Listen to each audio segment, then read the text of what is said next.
The defense and security sectors in Ghana are at a very high risk of corruption. That is according to a study by Transparency International.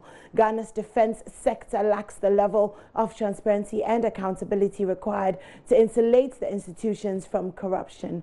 The study mentioned the lack of governmental engagements and information shared as some of the reasons for corruption in some of these institutions. Adam Bona is a security expert who thinks breaking the myth surrounding security and making information available is one way to deal with corruption in these sectors. He was speaking as the launch of Government's Defense Integrity Index in Accra. There's a lot we can learn from this.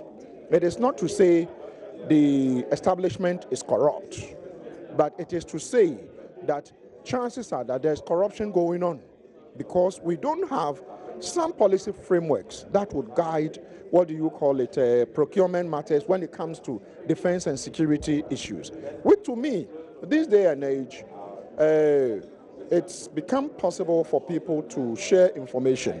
So you can't hide a lot of this information. So why attempt to hide them? You only attempt to hide them if you believe that it will not get out there. Then what needs to be done is to break that myth surrounding security, where you say, oh, when it has to do with security, don't say some of the things. Don't, some of the things, hide them. It is better to refine the information and share it than hiding everything and everything coming out there. Once we get hold of it, people put a lot of twists onto some of this. And so as far as I'm concerned, you know, there's a lot we can do. And Mr. Adam Bona joins us via Skype. Good morning, sir, and thank you for your time. Good morning. Thank you for having me. Awesome. Did these findings surprise you on any level? No, it didn't. Unfortunately, not at all.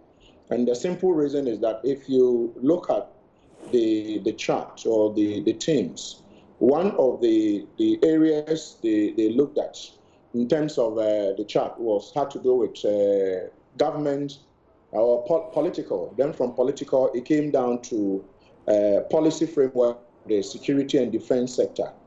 If you take the political setup or architecture in this country, we have something there, a policy that says that every 4 years we must go to the polls. And this is how we must elect our leaders, both MPs and, you know, the executive and all that. But unfortunately, there's a missing puzzle, which has to do with the defense and security policy. We don't have a comprehensive one. What we have has to do with a disjointed one.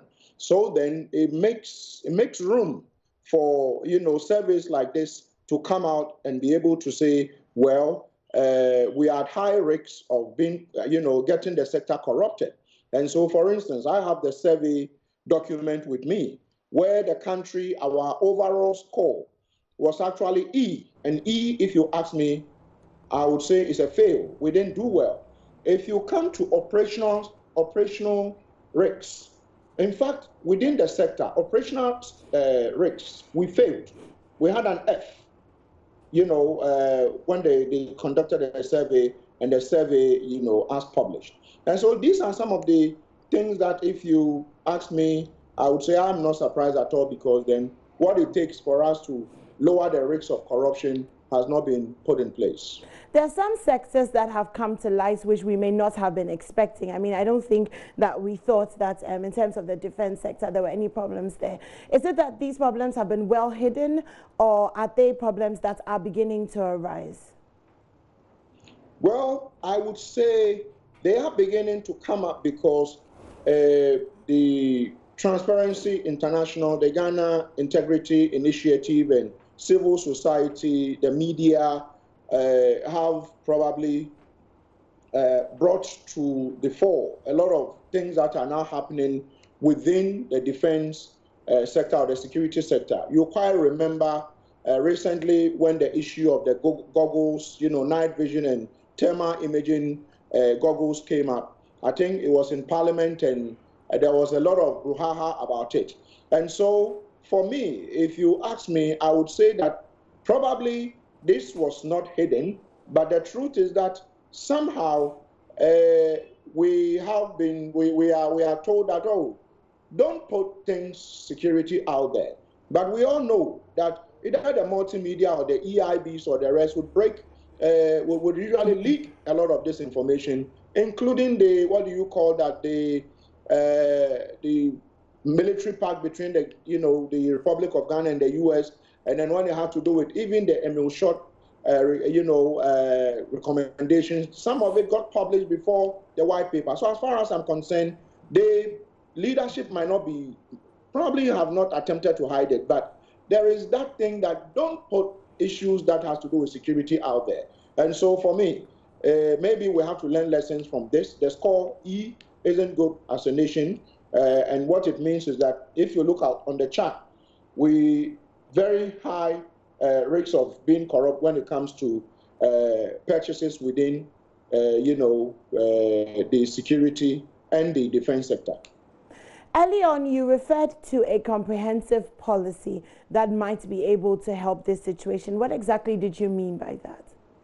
What I mean is that, for instance, when you take the Ghana Armed Forces, they have a defense policy framework, or they have a policy which pertains to them.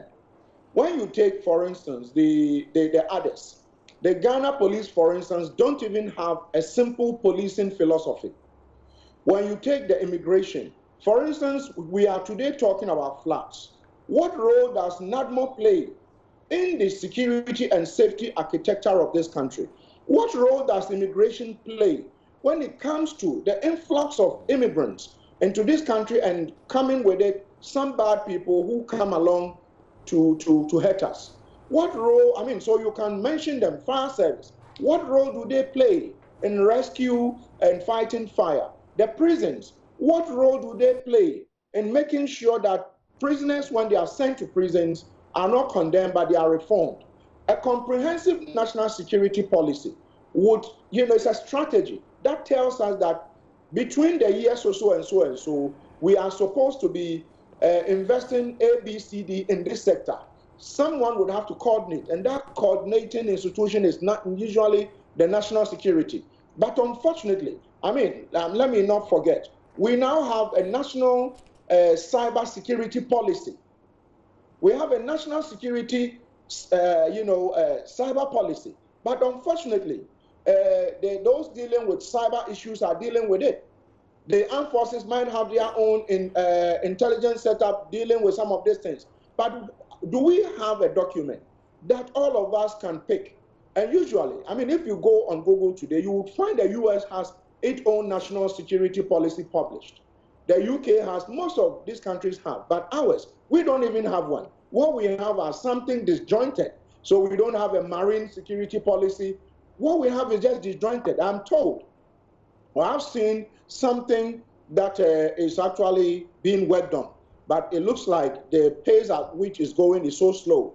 And until such a time that we had this policy framework, maybe the next scoring, we might score an F, overall score of F, which to me is not very good. And so a national security policy or strategy, comprehensive one, would, comprehensively bring all of these state institutions under one umbrella, where we, the citizens, we can go in there and say, okay, Ebri, for instance, this is how the Ebri,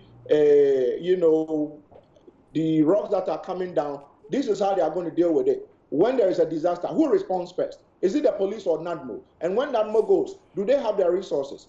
We don't have all this put in place. That is why it looks like we have the setup actually struggling. Okay, so apart from the policy, on the policy level, you're also talking about protocol, really, what to do when something happens and the order that things are done. If that's clearly spelled out, from what I understand, then we should be on the way to getting better grades, as it were.